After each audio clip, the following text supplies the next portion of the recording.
Everyone, Crickcaster here, and today I'm going to talk about something pretty important for PSO2 NGS, especially now that we're getting a lot of players from, say, like PlayStation or elsewhere, and that is a thing called battle power. So this is a pretty important stat because it is like the number that prevents you or lets you gain access to a lot of the activities in the game. So all the instance content, such as like battle dias, geometric labyrinth, etc., and also parts of the main story to let you continue on into the different regions. And also, there's parts of the main story itself where it wants you to get higher battle power. Otherwise, you just can't even continue and unlock more of the region. So today I wanted to try to break down all the different things to get this said battle power and what are some of the best ways to go about it. First off, though, I just wanted to give a quick explanation on what battle power or BP even is. And it's essentially just a gear score for your character. So it's all of the stats kind of combined up into one number. So this battle power itself does not matter. It's not an actual like stat. It's just a gear score saying like what kind of content you should be able to do. Starting off with probably the most obvious way to get battle power is by increasing your main class level. So every time you do so, you get around 10 to 20 battle power, and it can accrue to a decent amount. But just keep in mind that increasing your subclass level, though, does not actually give you any battle power. The reason for this is that leveling your subclass actually does not matter. It doesn't give you any additional stats. The only reason it's really given XP is if you want to maybe sometimes use that as a main class instead to kind of help, change things up. But a reason to have subclasses and that gives you battle power is through skill points. So with skill points, these can be applied to both your main class and your subclass, and they can be earned through different training across the map, or what are known as towers and cocoons. The cocoons give you 1 point each, but these towers give a whopping 4 skill points for every one you do of those. And they're kind of scattered around the map. So right now there's 20 points to get in Alio, 10 in Retem, and then 10 in Cavarius. And I imagine there'll be another 10 when we get this other region in December. But to actually apply these skill points, you just go to any class counter in any city, and then you go to learn class skills. So right now I'm playing Braver, so I applied all of these points throughout these skills, and then I'm also using the subclass Bouncer, so I use skill points for here as well. Like I said, you can get around like a total of 40 points from all the different Trainia, and you can do 40 points in Braver, and also 40 points in Bouncer. They're just completely separated. So for every point that you put into these different skills, they'll give you 3 battle power. Do keep in mind you can put skill points into the other classes you are not using, but these do not give you battle power if you're not using them, obviously. But besides skill points and leveling, the main bulk of your battle power comes from your gear, so your weapons or armor. So to actually equip those things when you get them is in your gear slash sub palette tab here, and then go to either equip weapons or armor. So with these, you can equip 3 pieces of armor. The slots do not matter. They're all kind of just generic. And then with the weapons, you can have a whole bunch of weapons on your palettes, but only one will affect your current stats at a time.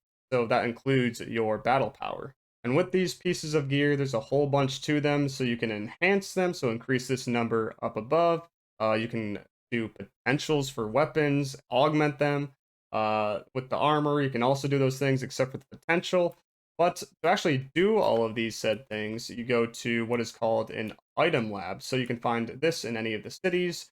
So it's right here for Alio, kind of next to the stairs. And then when you enter here, you'll see a whole bunch of menus on the side.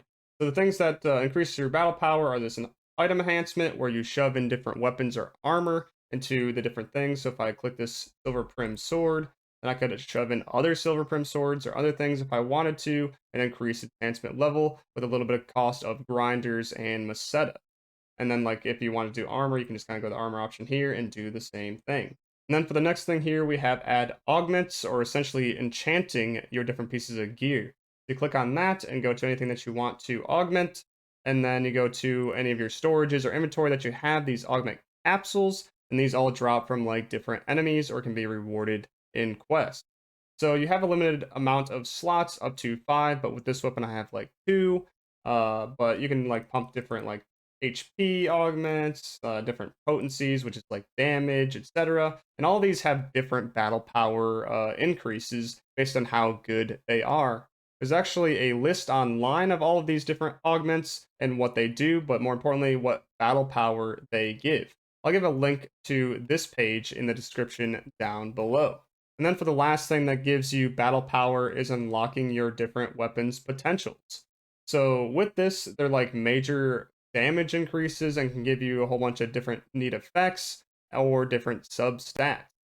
They're all actually different between the different weapons. So on the Silver Prim Sword, they're the Recycler unit, but if you go to like a Relic, it can be the Vigorous unit, the Kazar can be Tempered Form, etc., etc. But with all these, they can go up to a level 4 version, and then each time you level them up, it gives you 10 battle power. But as you are leveling them up, they get harder and harder to do so with increasing resources and Meseta costs. But then when you're trying to get to, say, a level 3 to 4 potential, it requires something called any X cubes most of the time, which can be quite difficult to get in the beginning levels of the game. But if you're wondering how to actually get these X cubes, I actually have a whole video on it. I'll put a little card in the upper right if you're interested in that. That is all the things that can give you battle power, though. There are other things that can give you extra stats, so like preset skills, multi-weaponing, kind of combines weapons together. There's a thing called add-on skills that can give you stats, but these do not actually contribute to your battle power, even though you might think they would. And then a tip for you guys that are wondering, what battle power do I need to be in certain areas? Well, there's actually some useful things in game that like tell you what you need to do and what battle power you kind of need to be at. So if you go to the world map, there's something called a play navigator. You can actually toggle this with an option down here. It says toggle play navigator display. For me, it's pressing comma, so I'll do that. Might be different for like controller, etc. And it'll bring up these different flags of where you need to go and how you need to achieve this battle power to be there. So up in the upper left, it says 1184 is the target battle power. I need to reach like level 18, enhance my equipment, and acquire some extra augment capsules. It actually tells you some things to achieve those goals. So like clearing side tasks, doing battle dias, and also defeating enemies in the following combat sector or sectors. And for this instance, it's Wrestle Forest. And then there's also another useful tool in game where you just bring up your menu, go to System, and then Help.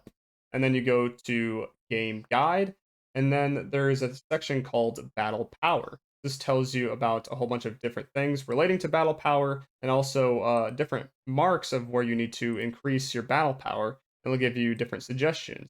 These are pop-ups that happen throughout like the main story and when you're just doing different things, and it'll tell you like what you need to do. So like for this first instance, it's like you need to level 10, learn some class skills and blah blah blah blah. And all this is basically just recommendations. You don't have to do this to get those battle powers, but it's just like recommended by the game. But that is all I have on battle power. If you guys are interested in more NGS content, I have a whole bunch of guides, tips, and more on this channel, so please consider checking that out. But I'll see you guys in the next video. Peace.